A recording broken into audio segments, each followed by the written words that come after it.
शेतकऱ्याला सर्वप्रथम आनंदाची बातमी. आतापर्यंत दरवर्षी मान्सून अंदमान बेटावर कधी येत होतं तुम्हाला सांगतो. तुम्हाला कोणता तज्ञ सांगणार नाही. दरवर्षी तुम्ही लक्षात घ्या, कधी 21 मेला येतो, कधी 20 मेला येतो आणि कधी 22 मेला येतो. ही दरवर्षीची मान्सूनची अंदमान बेटावर येण्याची तारीख आहे.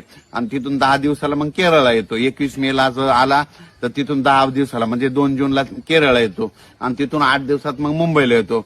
असा हे मान्सूनचा अवधी असतो.